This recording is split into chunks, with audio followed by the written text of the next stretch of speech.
He threw his own mother out of the house just days after his wedding. She walked away with nothing, not even his love. But what happened next shocked the entire world. This is not just a story. It's a slap to every child who forgets the hands that raised them. Stay till the end to see how this mother went from heartbreak to becoming. Margaret Hughes was a woman built on sacrifice. After losing her husband to a sudden heart attack when their son Daniel was only 8, she raised him alone in a small town outside of Austin, Texas. She worked 2 jobs, cleaning homes during the day, sewing clothes at night to make ends meet. She didn't complain. She didn't rest. Her son was her only reason to keep going.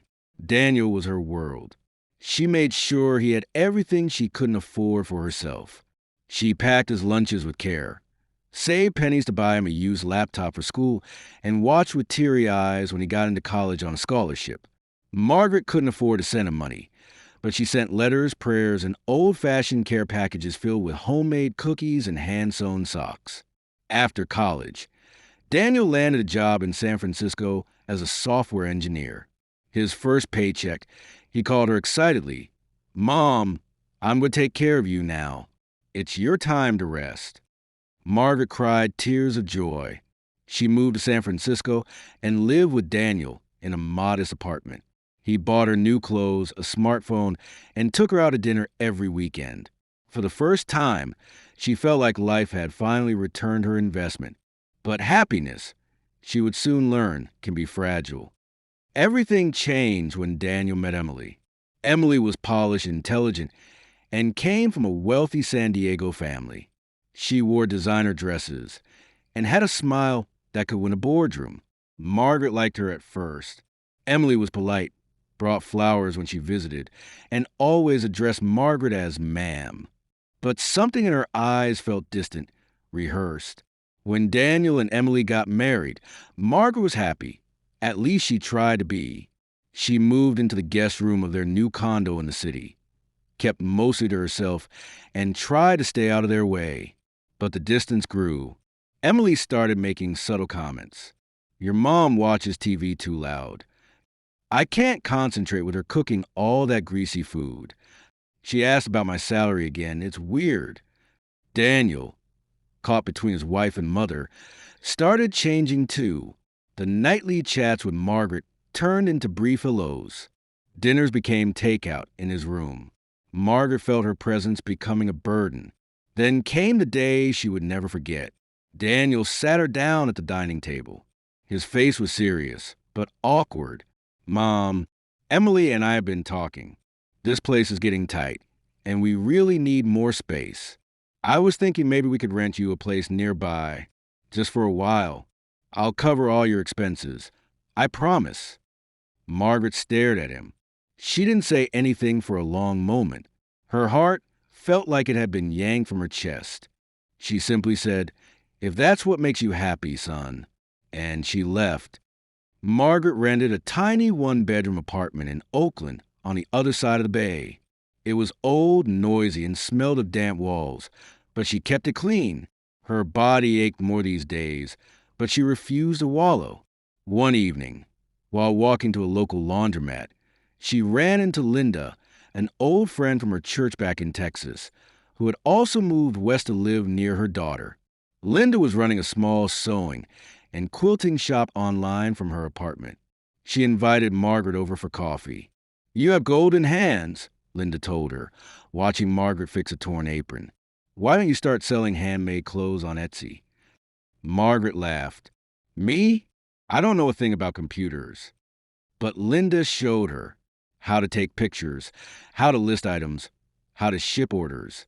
Margaret started with baby clothes, tiny dresses with hand-stitched flowers, little jackets with custom names. She worked 10 hours a day from her kitchen table. She called her shop Maggie Made. Orders trickled in, then they doubled, then tripled. A well-known mommy blogger shared her shop on Instagram and called her the grandma of modern fashion. Soon, Maggie Made wasn't just a cute side hustle. It was a booming business.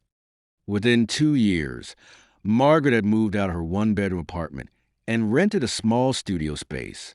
She hired two young women from the neighborhood to help her sew and pack orders. A young college graduate offered to manage her social media. Her Instagram account grew to over 500,000 followers. People loved her story. A 60-year-old woman, abandoned by her own son, building a fashion empire from nothing. News outlets began to call. Interviews, podcasts, online features. Margaret didn't talk much about Daniel publicly. She never blamed him, but her pain was visible in the silence. By her third year, she had secured an angel investor, a female venture capitalist who had once been a single mom herself. They rebranded as Maggie Hughes Studio and launched a line of eco-friendly, handcrafted clothing. Maggie was invited to New York Fashion Week. Her designs were worn by celebrities.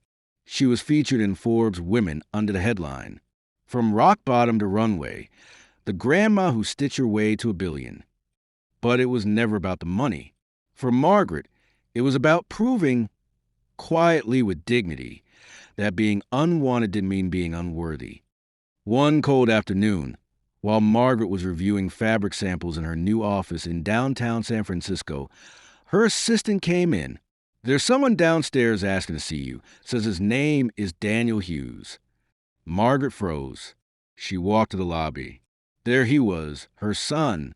His once confident face was weary, his eyes sunken. He held a crumpled resume and a duffel bag.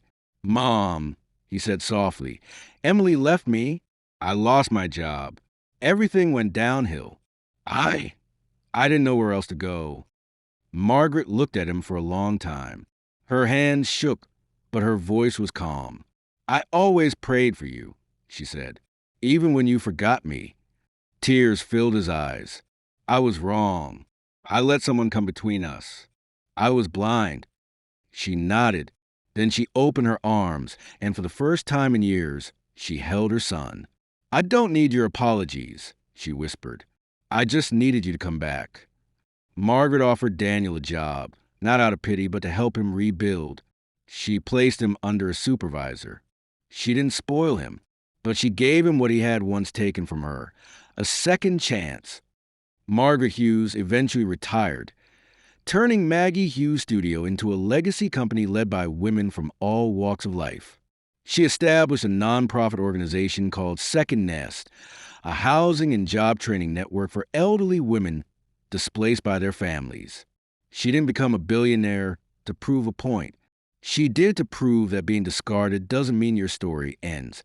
It means you get to write your own beginning. And she wrote hers in golden thread. Sometimes, life takes away everything just to give you something greater. A mother's heart may be broken, but it never turns cold. Even when abandoned, disrespected, or forgotten, she still prays for a child, still believes in love. Margaret didn't fight with her son. She didn't scream or curse fate. She just walked away quietly and let life speak louder than words. And in the end, life gave her what she truly deserved. Not just success, not just money, but dignity, respect, and peace. To anyone who ever felt unwanted, remember, your story isn't over. It's just getting started.